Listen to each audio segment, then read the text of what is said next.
Hello guys, good afternoon.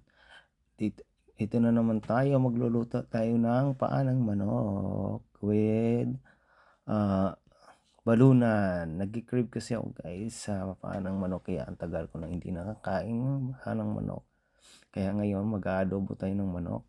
I-prepare ko na lang yung mga ingredients yan. Hindi ko na napakita sa inyong nagtadaw para prepare na lahat yan. Lalagyan ko ng konting ketchup guys kasi para mamula-mula ang ating adobo. Ayan guys, preparation nyo guys. At saka mag-igisa na pala tayo guys. Ayan na, nandito na tayo sa ating munting kalan. Ay lagyan na natin ang sibuyas at bawang. Sunggosahin natin yan guys hanggat golden brown para lumabas yung aroma niya. Ayan guys.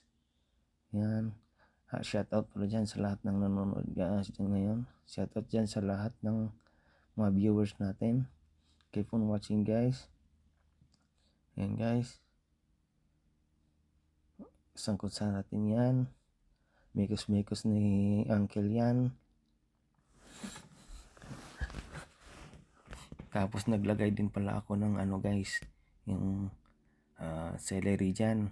Para yung ating niluluto ay sobrang mabango. Aromatic. Yan. Ayan, lalagay ko na ang ating celery. Yan, tinatay ko ng manipis yan. Yan, okay guys. Minix-mix ko na ulit yan guys.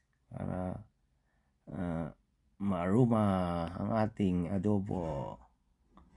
Okay na guys. Yan. Aromatic na yan.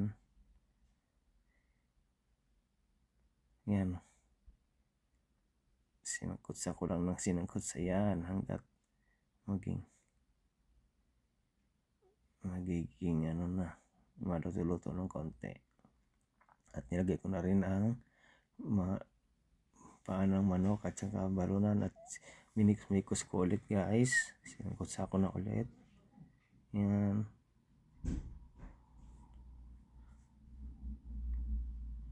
Okay guys. Sangkutsa lang natin ng konti para kumapit yung aroma niya sa manok. Okay. At saka maya tatakpan na natin yan para palambutin. Ayan. And guys, ito na. Hindi ko na fast forward ko na at medyo malambot na yung ating paanang manok at balunan. Nilagyan ko na lang din ng ano yan guys, konting suka, konting tuyo. Yan. Para yan, konting suka para tanggal ng medyo lansa at tuyo. Marca Piña.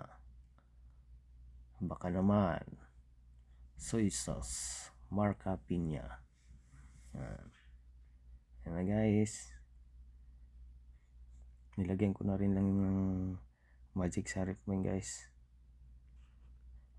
Magic syrup para sumarap. Yan, sinikusa ko lang ng bahagya yan. At nilagyan ko na din ng sarap magic.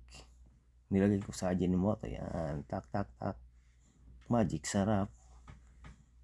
Okay guys, yan na. Takpan na natin yan guys. Para mamaya pakuluan natin ng mga ilang minuto guys. Nilagyan ko na din pala ng ketchup guys para medyo mamula-mula konti. Para hindi maputla ang ating adobo. Yan, tinakpan na natin guys dyan. Ito na guys ang ating adobo. Adobong paanang manok. Yan, tikiman time na guys. Yan, thank you guys sa panonood. Bye bye.